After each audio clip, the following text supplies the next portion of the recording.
Hello, my name is Gary Schotten. I'm sitting here in the country of China on a suburb of Beijing, China. Beijing is one of the larger cities of the world. It's growing at an unimaginable rate, and these small villages are being kind of absorbed in on that. So this still has a bit of a village feel to it.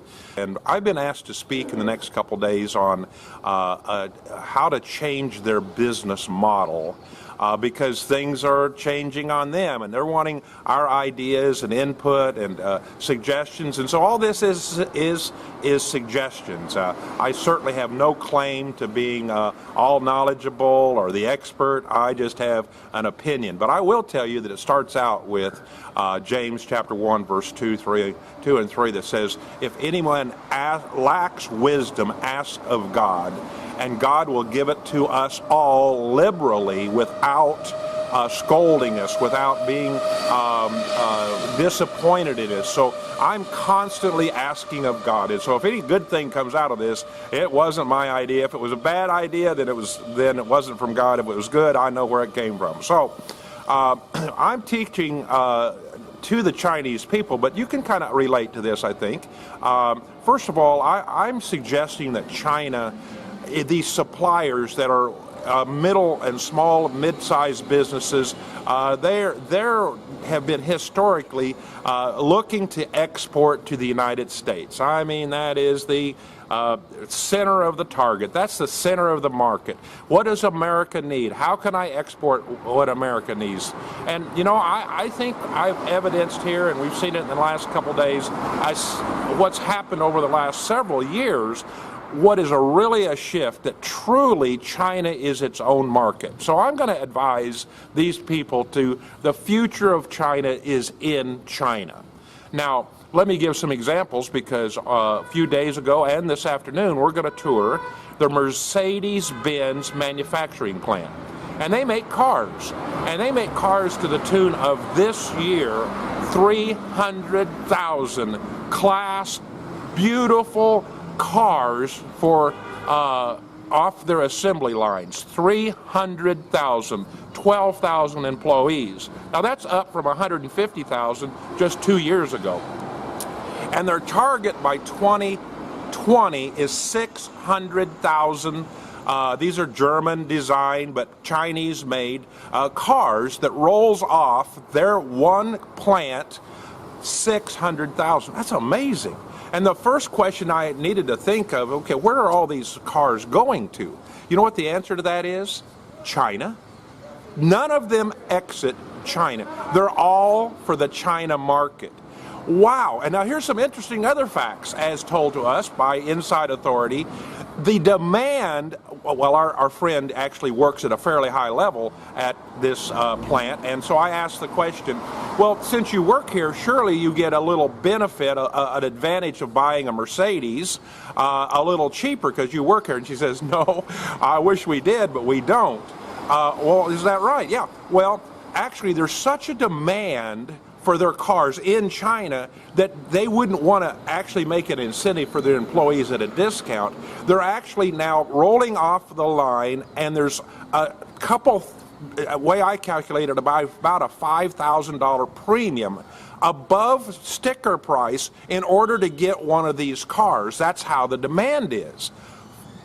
Cars rolling off, high level, U.S., $120,000 in U.S. equivalent dollars, and you're going to pay another $5,000 just to move up the line in order to get your car and not wait?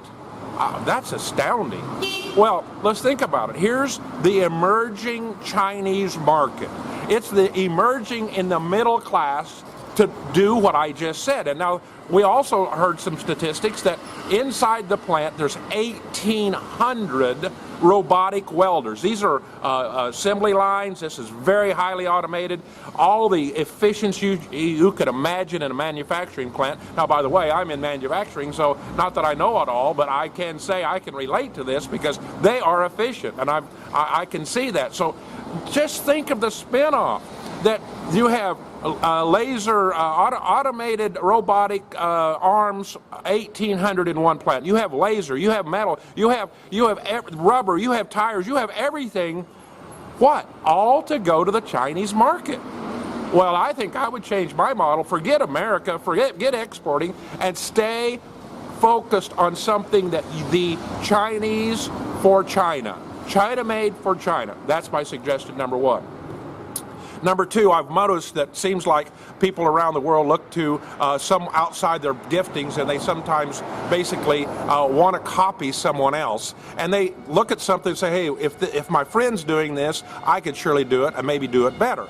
And so I don't like that idea. I like the idea that we're going to stay inside our corridor. You know, I'm kind of a hefty guy, so I like to eat, but I wouldn't really be good at a restaurant, a bakery, or something like that, because I'm not going to want to learn all about that. That's not my corridor. My corridor is manufacturing. I had a trucking company. I had a construction involvement, farming and ranching. And so rather than copy or look outside and look for someone else and what's working for them and how this is working, look inside at your corridor. I can see the sun coming up, so you're going to have a shiny face here just a little bit, but nothing I can do about it. That's fine. Right here, the rising sun of China. So stay inside your corridor. Number three, get knowledge, visit places, understand, ask questions, ask questions, ask questions. See, it's not a benefit. I can talk maybe to the subject matter of the overall approach to business, but inside your corridor, for China, China for China, something that you can be passionate about, something that you know is for you, and then get knowledge. A lot of people short this, I think. You know, you can read in the book and get on the internet, but to me, nothing's better than going out and seeing it. You know, that's part of the reason I'm here. I'm out here seeing. I'm visiting manufacturing plants. I'm visiting shops. I want to see. I'm a sponge. I continue to gain knowledge and more knowledge and more knowledge and more knowledge. I don't need to know exactly how to do something, but I want to know why they're doing it that way. I can hire a technician. I can hire managers if I want the how, but the why. Why? Why are we doing this? Why is this market? Why is that?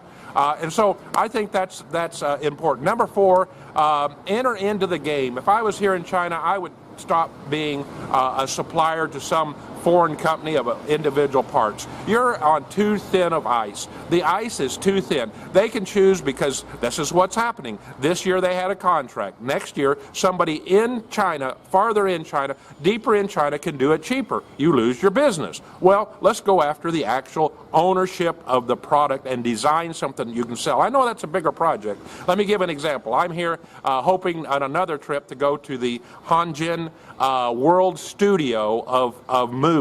And I've watched some videos. It's very interesting to watch those videos because this studios are 10 square miles of movie video sets. And so basically these sets, I'm going to change just a little bit here because that's bothering me. And so these sets are producing movies to compete direct head-on with Hollywood. Head-on with Hollywood.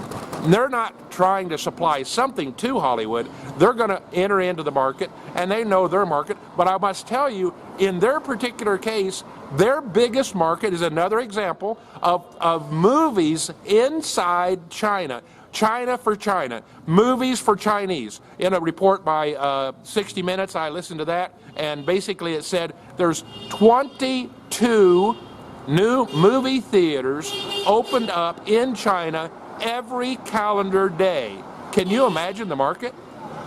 So basically, I'm China for China. I'm saying look at the future, stay inside your corridor, get knowledge, and enter into the game. Compete. Stop supplying to somebody else that's going to use your parts making the end product. Make the end product and make it for China. Well, that's my opinion.